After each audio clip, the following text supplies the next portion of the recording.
dia, boa tarde, boa noite, bem-vindos. Olha, hoje é o 30º podcast, 30º, chegamos lá, hein? Do canal Fla Georgia, Papo de Torcedor. E antecipando aqui para os nossos debatedores, eu e o André estamos fazendo um estudo aí que depois vamos discutir com o Henrique, com o objetivo de promover o nosso canal para outras fontes de atuação além do YouTube, né? Abril, maio, a gente vai ter surpresa aí, possivelmente vamos aumentar o nosso número de membros, o nosso número de likes, que esse projeto aqui, esse nosso conteúdo é muito bom, né? Precisa só agora nos expandir. Muito bem, você que está chegando aí, aquela conversa de sempre, se inscreva no canal, dê o seu like, nós precisamos muito dele. E você que já é membro, cara, flamenguista, tu é membro do canal, a gente vai aqui debater hoje os 2 últimos jogos, né? Nos preparando para a final contra quem não sabemos, Botafogo ou Fluminense. Então, porra, cara, assiste o conteúdo, dê o seu like. Hoje vamos discutir, obviamente, os 2 últimos jogos do Flamengo. Contra o Vasco, 1-0 e 1-0, e que tem muito a se falar, né? Como debatedores, teremos hoje o Wagner, o nosso mais antigo debatedor, não por idade, mas sim por participação. O André, né? O nosso fisioterapeuta preferido, o Roberto chegando agora aí já há algum tempo com a gente. Hoje o Thiago, quem sabe, chega, a surpresa pode ser que ele chegue. O Felipe, nosso homem da Itália, hoje tem um compromisso profissional, não vai participar, e eu aqui, de Cami, nos Estados Unidos, todos flamenguistas, todos fervorosos flamenguistas. Bom, vamos falar sobre o jogo de hoje, de quarta e domingo, né? E só para dar um pouco de jogar a lenha na fogueira, o time do primeiro jogo foi Hugo, Mateuzinho, Fabrício, Davi Luiz e Felipe Luiz, e Everton Ribeiro pela esquerda. Ele até voltou para a direita, andou se movimentando a mais a formação. No time, ele era o ala esquerda. Arão e Andréa, Gabigol, Arrascaeta e Bruno Henrique. Esse foi o time de quarta-feira, foi o primeiro jogo contra o Vasco. Aí houveram 4 substituições, uma por problemas físicos, né, o Bruno Henrique, e 3 por decisão técnica do nosso treinador. No domingo, agora, o time foi Hugo, Rodinei. Aí eu queria dar uma parada, pelo amor de Deus. Rodinei e René não podem nem sentar no banco do Flamengo. O Rodinei ontem, ele quase que entregou um gol. O cara é muito ruim, entendeu? E foi retirado. Eu acho que foi uma coisa até agressiva. O cara fez uma cagada, tirou e botou o Mateuzinho. Eu sei que o Roberto prefere o Isla, mas o Isla fez aquela lá atrás, estão deixando ele em banho-maria. Então, Hugo, Rodinei, Fabrício, o nosso querido Davi Luiz e o Felipe Luiz. Meio de campo, Arão, e aí entrou o João Gomes, né? Então, a primeira substituição foi o Rodinei, no lugar do Mateuzinho, e a segunda foi o João Gomes. E, para mim, é titular absoluto, o homem do box-to-box, é um garoto jovem, 19 anos, se comporta como um experiente jogador profissional. Não pode mais sair desse time. Eu, pessoalmente, preferia até o Thiago Maia, mas, enfim. Arão, que ainda está meio perdido, na minha opinião, e o João Gomes. Aliás, Rodinei, Fabrício, Davi Luiz, Felipe Luiz e Lázaro, no lugar do Everton Ribeiro, como ala esquerda. Meio de campo, Arão. Então, o Lázaro substituiu o Everton Ribeiro, o Rodinei substituiu o Mateuzinho. Arão foi mantido, João Gomes substituiu o Andrés, e na frente, Gabigol, Arrascaeta e o Pedro, que não ficou até o final, hein? Ele jogou o jogo todo, no primeiro e segundo tempo, mas não deu ainda aquela graça que a gente está espera do Pedro, no lugar do Bruno Henrique. Então, tivemos 4 substituições. 4 substituições do primeiro para o segundo jogo. Uma por problemas de contusão. E, para finalizar, para passar a bola para o Wagner, para ele começar a conversa, eu hoje vejo nesse time do Flamengo 3 caras que são titulares absolutos só. Bruno Henrique, em forma, Gabigol e Arrascaeta. Os demais pode falar do Davi Luiz e tal, mas chegou agora esse cara novo aí, o Pablo, enfim. E, para mim, são 3 caras que são titulares absolutos. Só sai se estiver machucado. Bola com você, Wagner. Bom, gente, bom dia, boa tarde, boa noite a todos. Ô, Paulo, eu acho que teve um gostinho amargo, né? Quarta-feira passada, 1-0 pareceu pouco, ontem também pareceu pouco. E não é porque o adversário é muito mais fraco, né? E talvez nos clássicos essa diferença diminua, né? Mas é que o Flamengo não criou tantas chances assim, né? Teve alguns gols perdidos, aquele gol do Gabigol ia ser um golaço ontem, né? Que ele toca por cima do goleiro, ia ser um golaço. Mas eu passando esse, vamos dizer assim, esse lado torcedor mais exigente, são 3 vitórias seguidas sobre o Vasco, né? O time do Vasco é muito ruim, mas essa rivalidade, cara, histórica, eu hoje soube de um dado que me assustou. Por exemplo, esse jogo tem aí 100 anos de história aí, é a terceira vez que o Flamengo ganha 3 jogos seguidos do Vasco. Já teve que ficou invicto em 10 tal. 3 jogos na sequência, é a terceira vez em 100 anos. Então, não é para desprezar, não é para a gente achar que, bateu em galinha morta, bateu em bêbado.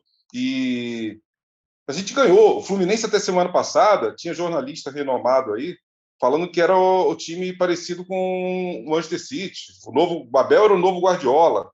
E aí foi eliminado na Libertadores, na pré-Libertadores.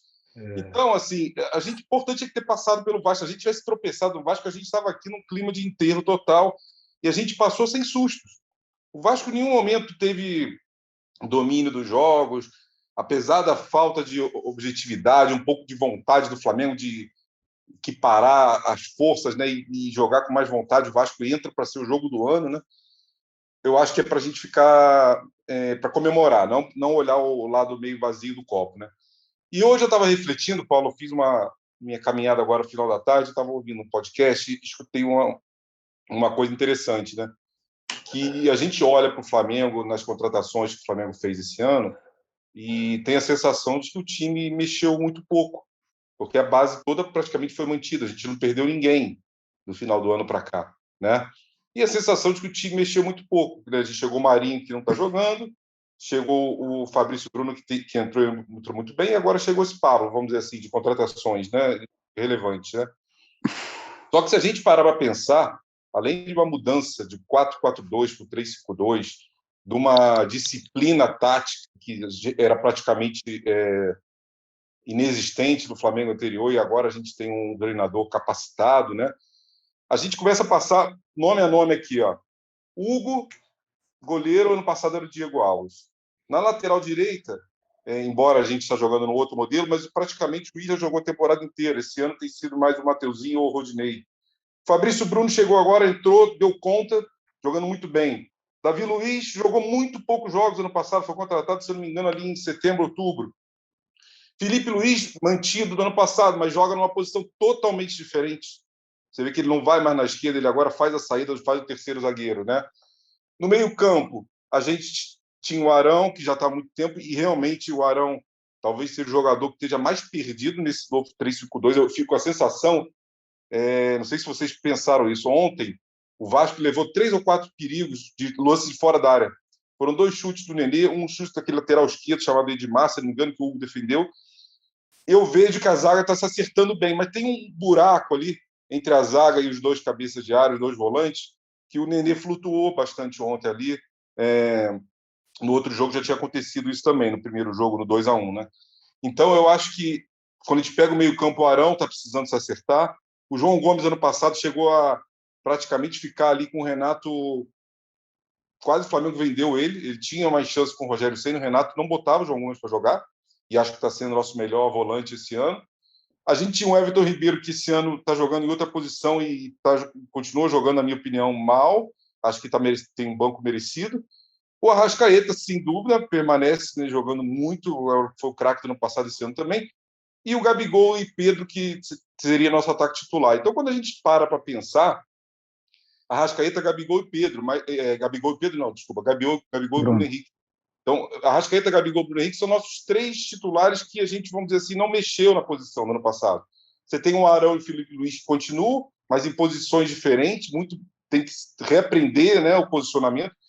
Então, é uma transição que a gente quer resultado muito rápido, né, mas às vezes leva tempo. O Flamengo tem 11 jogos com o Paulo Souza, gente. 11 jogos, são 70 dias de trabalho, desde dia 10 de janeiro, mas são apenas 11 jogos. Os 2 primeiros jogos foram com outro treinador, né?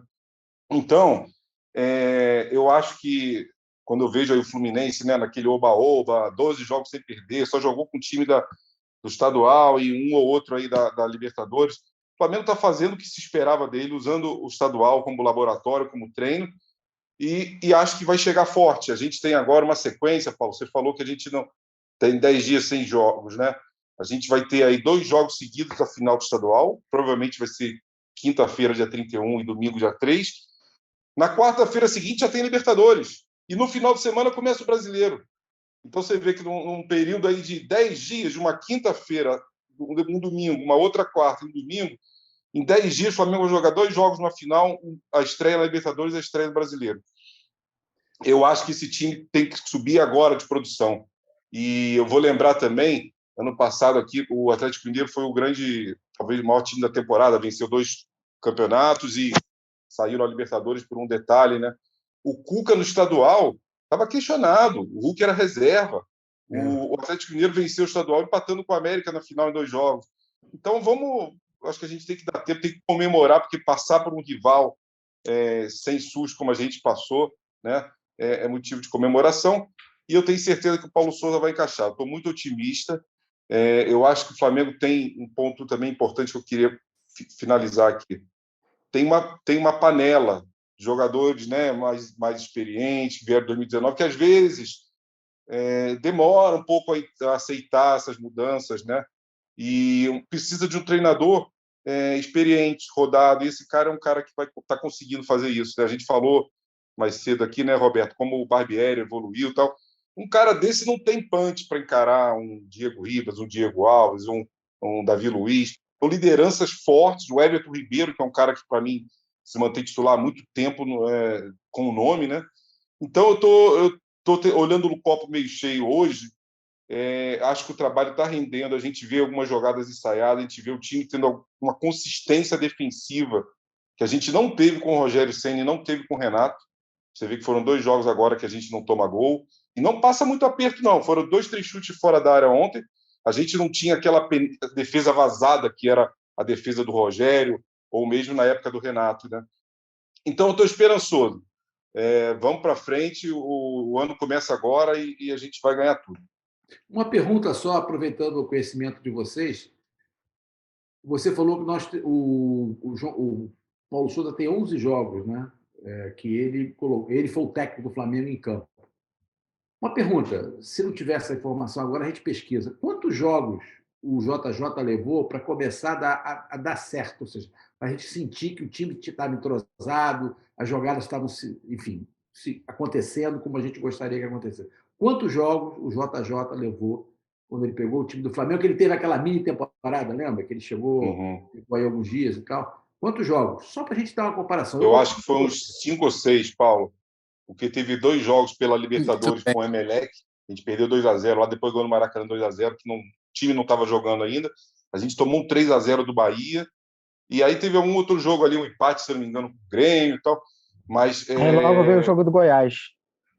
Acho que o primeiro jogo que encantou foi um 6-1, né, do Goiás, né? Goiás.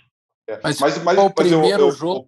Paulo, eu acho que tem duas questões diferentes, né? O JJ teve uma mini temporada assim, se não me engano, foi uma Copa América, né? Mas o Flamengo não tinha muito tempo, porque já tinha jogo de Libertadores brasileiro. E eu acho que o Paulo Souza está dando uma rodagem muito importante para esse elenco, que pode fazer diferença no final do ano. Porque chega no final do ano, a gente fica reclamando, o jogador está com 70 partidas, o outro está com 75. Então, você vê o meio-campo toda hora sendo trocado, você vê na lateral direita, uma hora joga o Mateuzinho, outra hora joga o Rodinei, e queria também passar por isso aqui, viu, Roberto? Eu vou te dar a razão. Eu acho que essa lateral direita vai cair no colo do Isla, viu? Que eu acho que é o jogador que está mais adaptado a um 3-5-2. O Rodinei tem os defeitos dele, e o Mateuzinho parece que não se encaixa, né, nesse sistema de jogo, né? Não está encaixando. Então, eu queria, só para finalizar aqui, dizer realmente que assim, o momento é outro. A gente aceita essa pré-temporada, esse estadual, como laboratório. O JJ teve que partir para jogos decisivos de Libertadores e Brasileiro, né? E acho que o time também, né, Roberto, Paulo? O time entra com aquela sensação de, não vamos dizer assim, de soberba, mas sabe que tecnicamente, esportivamente, está muito acima do Vasco, dos rivais. Quando você pega o Atlético Mineiro e o Palmeiras, a exigência é outra, né? E a preparação, o espírito do jogo é outro. Eu acho que isso também, quando vê agora Libertadores e Brasileiro, a gente vai sentir esse time vibrando um pouco mais, porque em alguns momentos parece um pouco soberbo, parece um pouco achando que ganha quando quer, né? E só agregando também essa tua resposta, é que também os outros times melhoraram muito, né? Houve um ensinamento colocado no mercado, tem times marcando. O Vasco ontem estava marcando na saída da bola, avançou a sua linha, enfim, isso não existia no passado, não existia o Atlético que é hoje, não existia o Palmeiras que é hoje, realmente não dá para comparar. Mas e André, e a você? O que você acha? Fala um pouco sobre esses dois jogos. Olá, pessoal, boa noite, bom dia, boa tarde para todos. É, Então,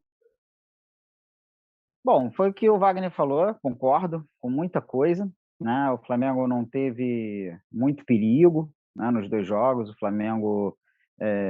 Mas uma coisa que me incomoda um pouco, né, é a questão, de repente, histórica do Flamengo de fazer um gol e desinteressar do jogo, né? Foram poucos momentos na história do Flamengo que eu vi, fora era Zico e 2019, e também alguns jogos, né? O início do Renato, a primeira passagem do Luxemburgo, né? Que o Flamengo metia um, corria atrás do segundo, metia o segundo, corria atrás do terceiro, e eu sei que tem que ter responsabilidade, mas é o que todo mundo fala, quando você aplica uma goleada, isso demonstra que você respeita o adversário também, né? É, é aproveitar as oportunidades. O Flamengo, no primeiro jogo, fez o primeiro gol, estava jogando legal, fez o primeiro gol, acabou. O Vasco não conseguiu dar um único chute ao gol no primeiro tempo. Um único. Nada. E já chegou no segundo tempo, o Flamengo recuou, fez o gol, recuou, e aí só deu o Vasco durante uns 20 minutos. Cara, pode acontecer o que aconteceu no primeiro no turno, né? Os caras acharam um gol. Os caras acharam um gol, o cara veio correndo sozinho, conseguiu, fez um gol incrível e achou um gol. Mas aí o Flamengo volta a jogar, aí volta a correr atrás com muito pouco tempo, né, para resolver aquele jogo. Porque se você tem o jogo inteiro para resolver e você pode resolver pela sua técnica, pelo time que você tem, por que você vai deixar isso acontecer? Vai jogar assim contra o Palmeiras, contra o Atlético? Vai ser diferente, né? De repente a gente vai ter 10 minutos aí para tentar correr atrás de volta do prejuízo, né? Então eu acho que o Gabigol ia fazer um golaço lá, mas não dá, cara. Chegou ali, cara, escolhe o canto e bate, né? Como dizia Dadá Maravilha, não tem gol feio. Feio é não fazer o gol, entendeu? E pô. E então, o Flamengo ontem, como quarta-feira, podia ter saído do jogo com 3-0 já no primeiro jogo e já ter resolvido, né? Ontem ter metido mais 2 gols, 3 gols e já ter resolvido. Então, eu só acho isso. A falta de interesse dos jogadores pelo resultado, por estar sempre jogando, né? Por que recuar? Sinceramente, eu não entendo. Se você está jogando com o mesmo time, tá certo, o outro time ele, levou um gol, ele vai querer ir para frente. Pô, mas joga também, joga, né? Bom, a respeito dos individuais, né? A gente precisa muito de um goleiro, muito. Eu gosto do Hugo, eu acho ele fantástico. É um menino que está aprendendo até a estar melhor né, na vida dele, mas como goleiro, ele está correndo atrás. Você vê que ele está muito melhor com os pés do que estava quando começou. Então, ele deve estar trabalhando isso tudo. Só que o Hugo, a gente podia estar, como a gente está falando aqui, que a gente não tomou gol nenhum, a gente podia estar falando que foram 2 empates, que a gente passou com 2 empates. Porque nos 2 jogos ele falhou em saída de bola. Ele caçou borboleta nos 2 jogos. E quase que a gente tomou o gol nos 2 jogos, né? Então, se ele tivesse tomado esses 2 gols, como a gente estaria falando aqui, né? O que a gente estaria falando aqui? Pô, falhou em tal jogo, falhou no outro jogo, falhou no Fluminense, falhou entendeu? Toda hora ele falha. Minha Às vezes não preocupação só é que, como a gente está classificado para a final, que a diretoria do Flamengo fique confortável, entendeu? Não, então vamos lá e entre no Campeonato Brasileiro com o Hugo. O Hugo é um belo banco. Hoje é um garoto para ser preparado. Nós precisamos de um sabe titular, sem dúvida. Sabe o que eu acho? Sinceramente, eu acho que o Diego Alves jogou 2 partidas esse ano, foi isso? Eu acho que por aí.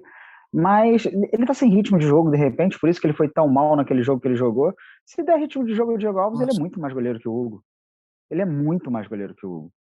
Né? O Praz agarrou até 42 anos, sei lá. Né? Goleiro é diferente. Né? A preparação do goleiro é diferente. Eu acho, sinceramente, que o Diego Alves ainda é mais goleiro que o Hugo. Né? E a gente precisa, mas a gente precisa, de qualquer maneira, de um goleiro. Vai começar a Libertadores. Se tomar um gol por falha por jogo, a gente está fora.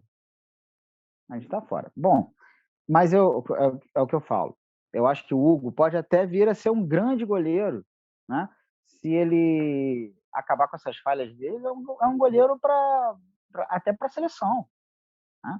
Bom, o João Gomes ele é fantástico. Ele é fantástico. Você vê o André jogando, parece que ele está preocupado, parece que a batata é quente, entendeu?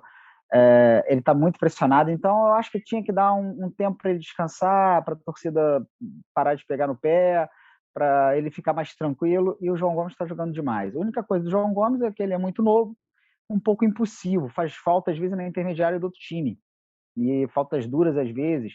Arrisca aí num jogo desse aí, decisivo, tomar um vermelho, né? Tomar um amarelo, outro amarelo e ser expulso. Então, a única coisa que eu acho do João Gomes, o resto, para mim, ele é titular. Ontem ele não tomou amarelo, né? Ele tomou um amarelo. Tomou um amarelo que no primeiro tempo? Eu acho que sim. No segundo? Sim. Não lembro. No segundo tempo. Foi uns 10 minutos do segundo tempo, mais ou menos, se eu não me engano. No segundo tempo, Ele é muito impetuoso. O Lázaro ontem eu acho que foi muito, muito abaixo do que ele tem sido. Né? Eu achei que ele tem passes bons. E você vê que o moleque é bom, mas ontem eu acho que ele não estava bem. Mas isso aí, eu acho que um jogo acontece. Beleza. Você falou do Davi Luiz, não sei. O Davi Luiz, desde que chegou no Flamengo, ele errou um passe de todos os jogos. Um passe. E olha que ele dá lançamento longo. Né? Ele errou um passe. Eu estava vendo isso numa estatística hoje num canal do Flamengo aí. Também vi. O Pedro, ele está extremamente fominha. Extremamente fominha. Quando é para passar, ele tenta se livrar, dar balãozinho, chutar para o gol. Ele não toca a bola. A bola chegou nele, ou ele vai finalizar, ou ele vai perder a bola. Alguém tem que falar com ele. Rapaz, tem que jogar pro time. Você é artilheiro, tem que fazer gol, mas tem que jogar pro time também. Né? E o Pedro é um excelente pivô. Mas ele recebe a bola e ele quer resolver. Ele tem que parar um pouquinho de ser fominha.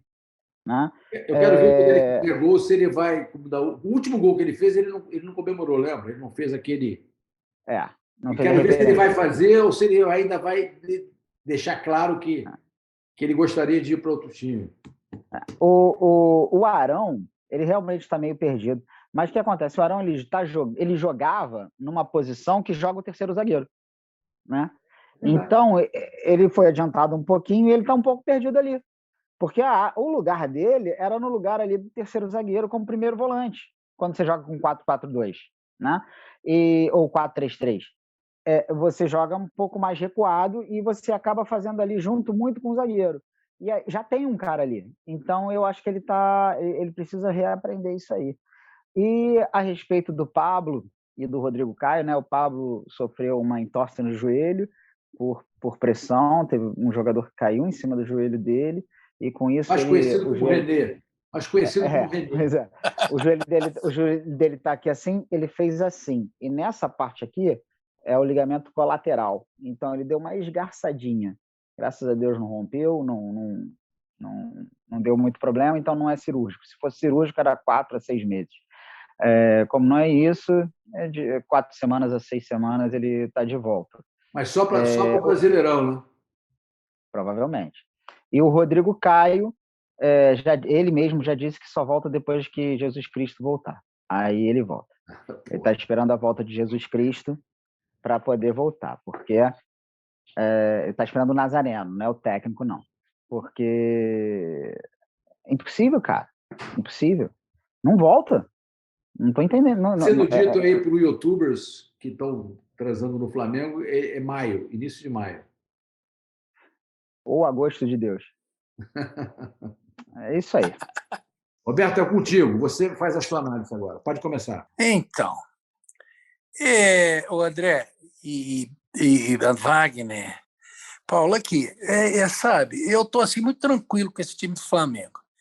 Eu já tive mais animado depois daquele negócio com o Bangu, mas eu estou confiante. Eu ouvi com muita atenção a entrevista coletiva inteira do Paulo Souza.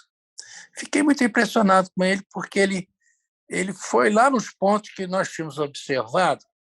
Ele fez algumas considerações. Acho que ele está conseguindo encaixar esses esquemas dos nossos volantes. Ele disse: os nossos volantes estão quase perfeitos. E eu acho que sim, nós estamos chegando lá.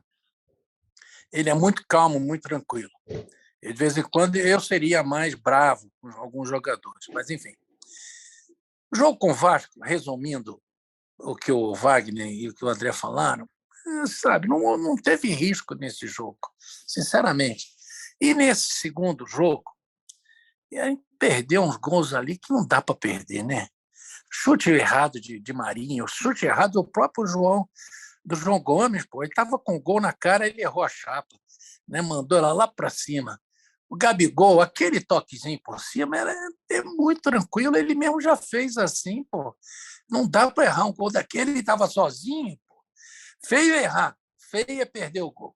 Então, acho assim, nós não tivemos risco com o Vasco, ponto final. Nas individualidades, eu acho que o Isla vai voltar, minha opinião. O Matheus não está encaixando direito nesse novo esquema. Eu acho que o Arão melhorou muito. Ontem ele fez um bom jogo, embora ainda meio perdidão naquela função que ele tinha antes e tal, mas ele pegou quase todos os rebotes de segunda bola e devolvia bem, cabeça, pé, chapa, tudo bem, né? O João Gomes é um cara que, para mim, ele só vai melhorar, né? Ele tem muito vigor físico, mas ele só vai melhorar. Depois de um certo tempo, ele vai até alternar.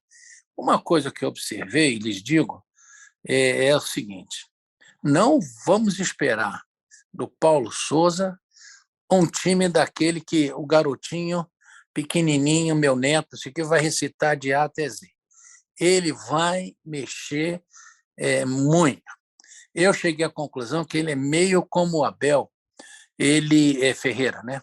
do Palmeiras.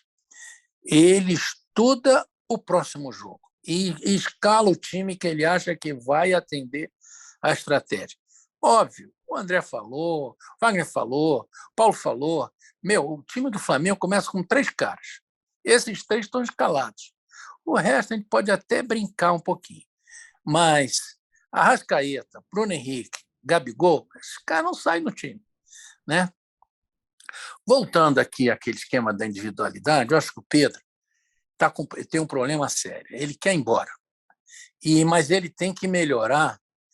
As finalizações dele são precipitadas ou são mascadas.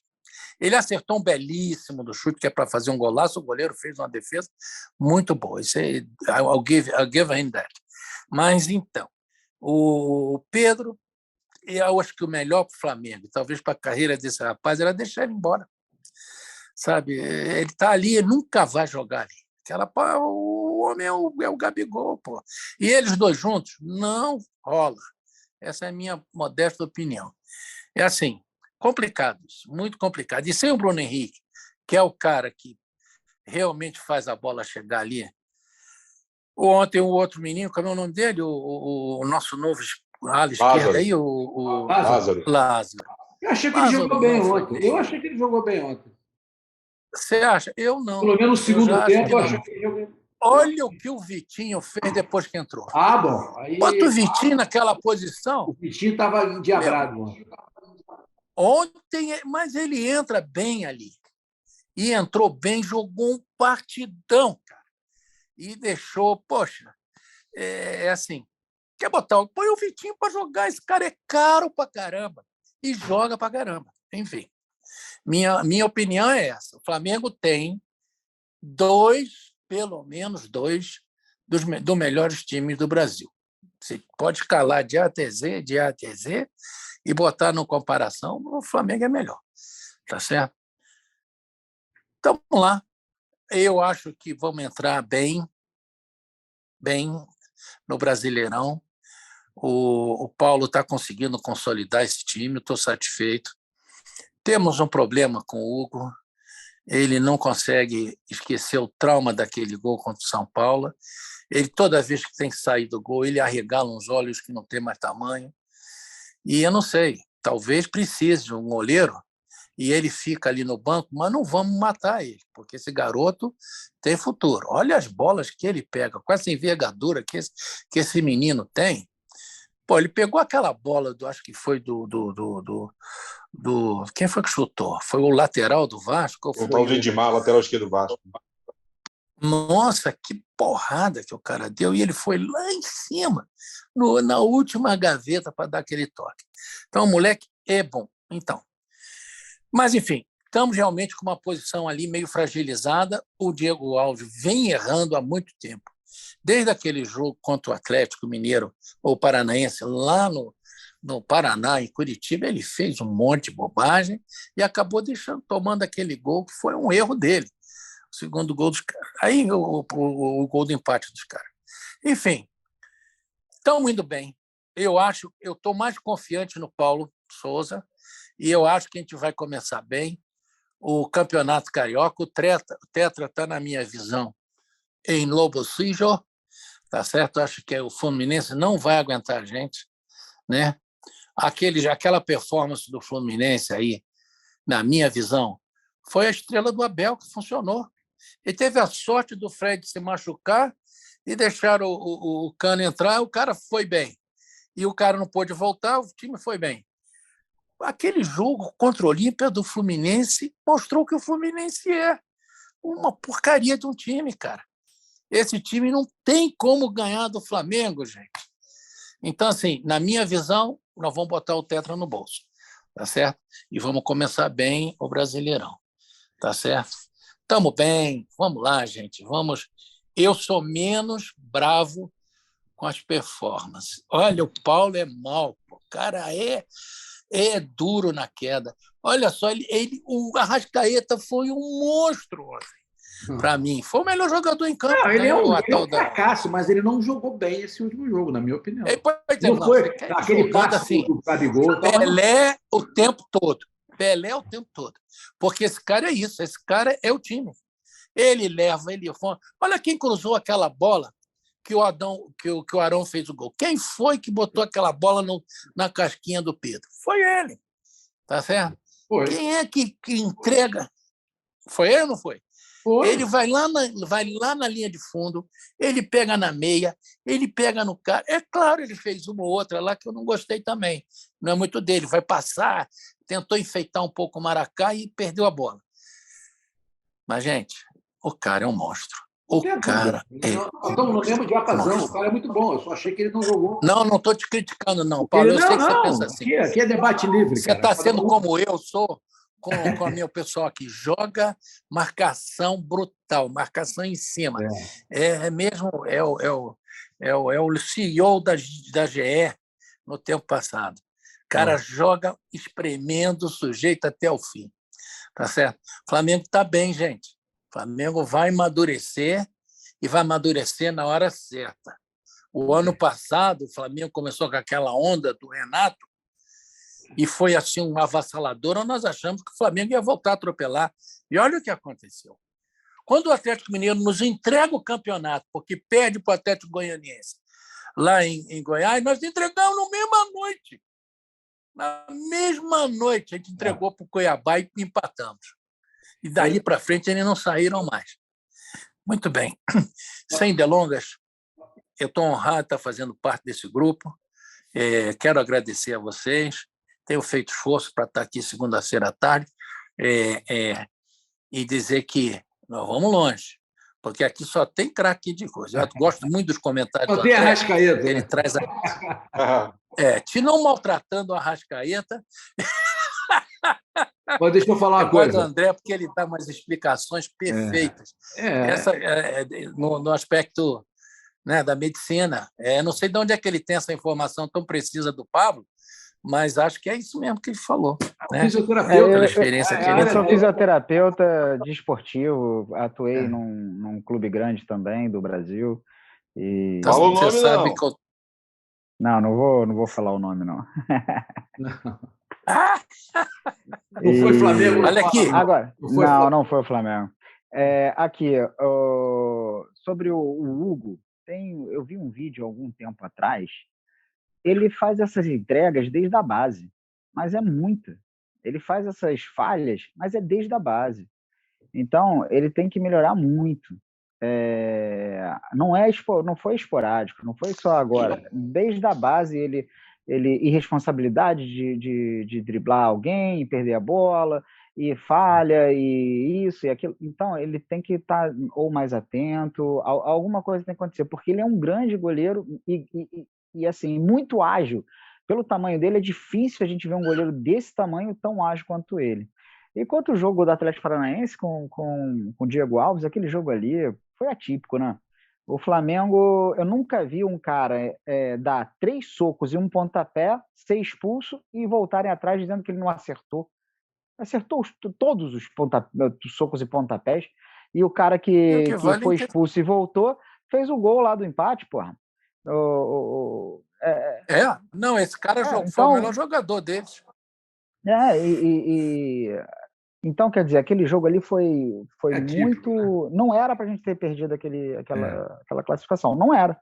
Mas deixa eu te falar uma coisa, André. Voltando aqui a essa jogada, eu estava assistindo no YouTube no outro dia, um cara que está aparecendo agora aí, não sei o nome dele, por isso eu não dou o nome, porque eu não sei.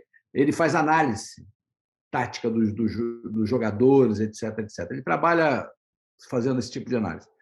Ele falou um negócio interessante. Como o André, como o Arão agora, ele não é mais o líbero, que você falou, que fazia aquela posição do Felipe Luiz, ele não sai mais com a bola, ele joga por um lado e o João Gomes pelo outro, quando ele está com o João Gomes. Então, a jogada, o treinamento que o Paulo Souza faz é que quando um avança, o outro fica, digamos assim, equilíbrio do meio de campo. E o Arão não está sabendo fazer isso. Ele tem o ímpeto de acompanhar. E quando ele acompanha que vem um contra-ataque, ele deixa o zagueiro... Aquele buraco. Exatamente por isso. Então, assim, ele deixa um buraco. Ele tá mas ele vai melhorar nisso. Um grande... Nós fez um belo trabalho. O cara foi o time de 2019, ele era o único cara que ninguém tirava, né? Todo mundo achava que ele era patinho feio, ele estava sempre... Todos os técnicos estavam botando ele como titular. Mas, enfim, mais alguma coisa... Porque eu preciso dar um aviso aqui para os nossos membros. Né, Paulo, eu queria só... O Roberto fez uma observação aí que eu também queria reforçar, eu esqueci, estava nas minhas anotações aqui. O Flamengo, acho que realmente precisa definir o futuro do Pedro, sabe? Eu até hoje não vi uma partida razoável do Pedro e Gabigol juntos. Fica uma ânsia da imprensa, dos torcedores querer ver os dois juntos. Eu acho que não são estilos complementares. E você pensa as partidas que a gente viu do Gabigol e Bruno Henrique de almanaque, né? De um fazer 2 gols, o outro dar assistência. A gente não viu nenhuma em 2 anos com Pedro e Gabigol. Não é porque eles são ruins, muito pelo contrário, mas eles não se complementam, né? E acho que o time perde muito quando joga os dois juntos, porque ele, como o Roberto falou, ele é o substituto natural do Gabigol. E aí fica criando uma segunda formação, é melhor botar o Marinho, que faz essa lateral do campo. Mas não pode vender ele para o Palmeiras, né, cara? Não pode vender ele Não. Mas também... Mas a gente tem que pensar no ativo que ele é, né? Quanto que ele vale, quanto que o Flamengo investiu. Porque daqui a pouco, assim, o cara tem 1 ano de seleção, né? Tem outros clubes que possam estar interessados. E realmente, para ser reserva do Gabigol e ficar insatisfeito, a gente vai ter um problema na mão. Realmente... Eu estou convencido que Gabigol e Pedro juntos é uma situação específica no final de jogo. Você tem que botar os dois, cruzar na área. Eu não vi até hoje uma partida razoável quando os dois começam.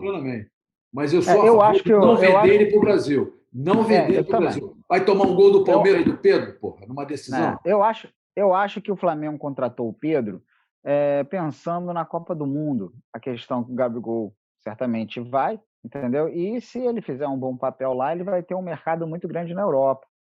E aí, eu acho que o Flamengo já contratou pensando nisso, entendeu? Vamos Então, segurar ele um talvez o pouco. Flamengo esteja segurando esse ano ainda para ver o que vai acontecer com o Gabigol, entendeu? Fala, Roberto, você queria fazer um complemento? Ah, eu só quero reforçar o que o Wagner falou, porque não dá para você ir contra essa lógica. Esses dois não jogam juntos, tá certo? Não, Essa é uma coisa. concordo. A segunda coisa é uma certa discordância. Eu não sou tão apaixonado pelo Pedro como outras pessoas são. Ele mata muito bem a bola, ele dá uma letra, não sei o quê, mas eu continuo dizendo que eu, com exceção de alguns jogos, mas até no Fluminense, que eu vi esse rapaz fazer, eu não tenho medo dele em time nenhum, porque ele aceita a marcação de zagueiro e fica emparedado entre eles. E esse cara a gente não vende para a Europa. Esse rapaz a gente não devolve ele para a Europa, ele não joga lá, tá certo? Ele não é um Lewandowski que joga para cá, corre para lá, ele não é um Lukaku que se mexe. O Paulo ontem deu uma dica para ele. Você quer melhorar a tua performance? Começa a se mexer, começa a sair daí. O Paulo falou ontem na entrevista coletiva para o Pedro. Muito bem. Eu, pessoalmente, assim, acho que esses dois não jogam juntos. Para deixar ele emburrado numa reserva e coisa, eu não sei, é um ativo, o Flamengo precisa botar essa grana no bolso, tá certo? Eu aqui penso como homem financeiro. Tá lá, um ativo. Ativo tem que jogar. É como a história do Vitinho. Modéstia, desculpe a chateação, o Paulo.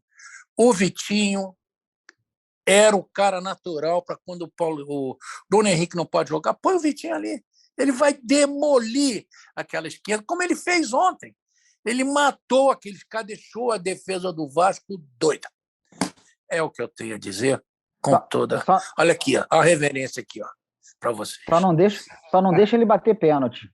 Pelo amor de Deus. Não, aí não. Ah, pelo amor de Deus. Mas Mas tem que bater aquele pênalti, não bateu. Eu não sei que o Flamengo faz algumas coisas que realmente não dá para entender. Aquele pênalti era do Gabigol. Bom, meus amigos, eu queria então avisar aí os nossos membros que como nós vamos ficar, o Flamengo vai ficar 10 dias sem jogar, sem ter um jogo oficial. Nosso próximo podcast, o 31º, será no dia seguinte ao primeiro jogo da final, que será contra o Fluminense ou contra o Botafogo. Vai ser na quarta-feira, dia 30, ou, como disse o Wagner aí, estamos tentando passar para o dia 31, para o Rascaeta, que joga na terça pela seleção uruguaia, poder jogar no dia 31 nessa final. Então, se o jogo for na quarta, o podcast vai para o ar na quinta. Se o jogo for na quinta, o podcast vai para o ar na sexta-feira. E agradecendo aí a todos os debatedores e os nossos membros, uma vez Flamengo, sempre Flamengo. Sempre Flamengo.